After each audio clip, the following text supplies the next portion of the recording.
What's going on, guys? Welcome back to another video here on Ranger Central. And today we are going to be talking about a trade target that, like I said when I was going to be doing this, there are going to be guys that I don't really want in these trade target videos, and that is going to be Trevor Zegras, who we are going to talk about today. And the reason why we're talking about him is because there's been reports that the Rangers are connected to Trevor Zegras and potentially interested in making a trade happen. Before we talk about everything and get into it, leave a like on the video if you enjoy it. Subscribe if you guys are new, especially if you're a Ranger fan, and turn on your notifications so you know when I upload or go live.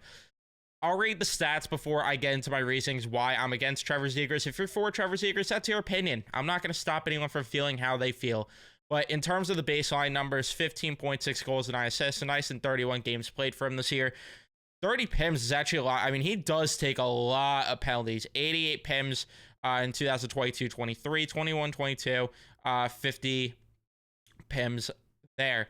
But in terms of the baseline numbers in the last full season he played, or at least close, 65 points, 23 goals, 42 assists in 81 games played. And then his rookie year, outside of this, obviously where he first got called up, but the year he was actually eligible for the Calder, 61 points, finished second in Calder voting, 23 goals, 38 assists in 75 games played. The problem is injuries, a little bit of a thing there. But in terms of the 5-on-5 stats, I mean, people are going to love this. The fact that he had 41 5v5 points in 2022-23, and he had 40 in 21-22. Why would you not want the guy? And again, we'll get into all that. In terms of the rate metrics at 5-on-5, some things that you would like to in terms of, and then possession too, if you want to look at like his Corsi and stuff. A positive Corsi guy's first two seasons, or at least his first full season in Anaheim, pretty impressive. And then you look at PDO and stuff like that, almost at the mean. So again, there are things that you look at and it's like, all right, you like some of that stuff. Power play wise, I don't know what his issue is.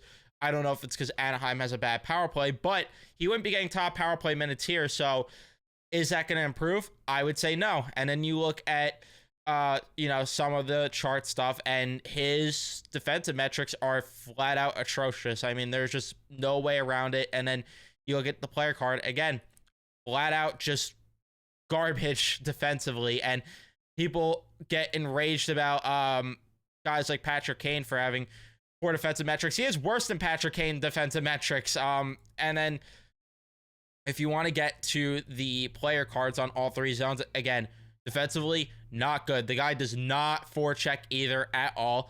And then you look at the offensive stuff. You like some of the stuff. You like the fact that he is really good with, not really good with playmaking, but he is a respectable playmaker, and he could as well chip in, of course, offensively when it comes to shot assists per 60 and primary contributions, stuff like that. You like some of the stuff. Again, the guy, there's no doubt that he has skill on the offensive side of the puck. And then if you get to some of the work charts here, I filtered it to 2022-23 and this past season.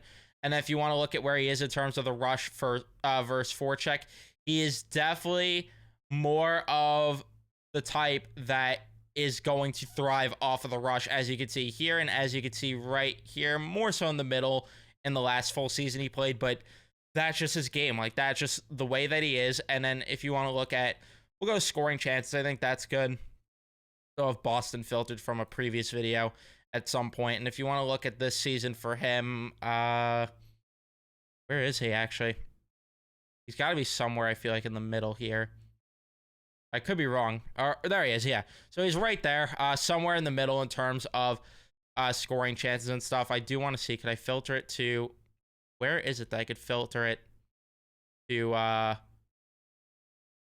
I have it already filtered. Let me do just that season, because that was 2023-24. I think I had it filtered at. Where is he? Like, great commentary for a video, I know.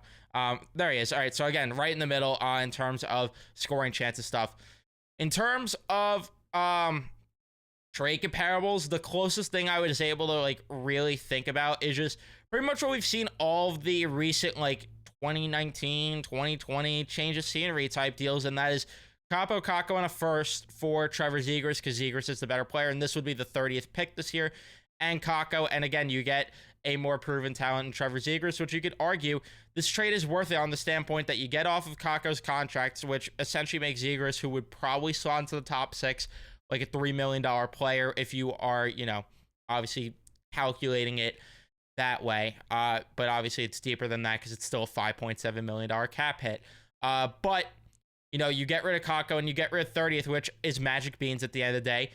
And then he would probably slot somewhere in the top 6, either next to Kreider and Mika, or if they signed a guy, he would probably slot into the bottom 6 maybe, which my reasoning why I'm against this is because of the fact that I feel that you, again, like my argument has been for certain skill guys, you're not bringing them here to play defense, so who the hell cares? And that's true to a certain extent, but it's just, I worry about even a guy like Zegras, who does have a skill game, having his game disappear when the game gets tighter because of the way that he plays the game, which is very similar to guys like Panarin and guys like Zibanejad. And I also even worry that, do you have too much of the same here, even with a guy like Phil Pedal, if he were to, you know, be a guy that chips in a little bit more in the playoffs? Is it too much of a Phil Pedal type? And I'm not saying it's a bad thing to have Phil Pedal types, but again, how much skill and stuff like that do you need? Like, I just, and again, I know Hedel does have the concussion worries, so obviously you do worry about stuff like that.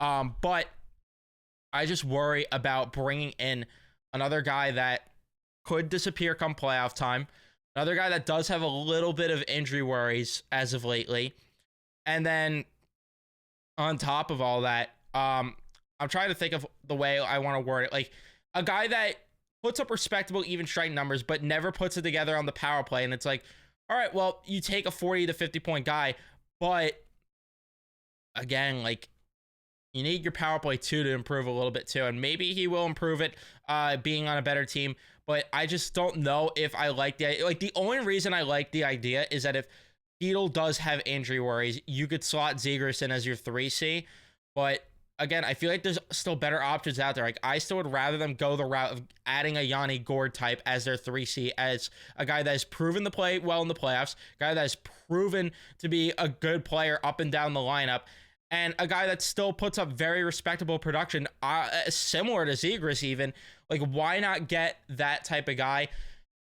I don't know. Like, I could see the argument both ways, but I'm just not for adding Zegras. Again, maybe you could convince me if it's Hedel going the other way in a deal, because then it's not that big of a difference in the cap hit there. But even then, you still only then have 9.4 to address a little bit help, because your forward group still needs more help. I'm not comfortable with this entirely as your bottom 6. Like, I feel like there's a little too much youth there. You got to get at least 1 or 2 veteran pieces, I think, down there. And then on top of that, this is without scratches too. So you include scratches into this. I'm just calling up 2 random guys. 7.6, and you still have to fill out 2 defensive spots. I don't know. All I know, though, is Chris Drury's going to get creative this offseason, and we will see. I'm not entirely for adding Zegras. I don't know. Like, that's just my standpoint, but let me know all your thoughts in the comment section down below. I'd love to hear from you guys. Don't forget to leave a like if you haven't. Don't forget to subscribe. Turn on your notifications so you know when I upload or go live, and I'll see you in the next one.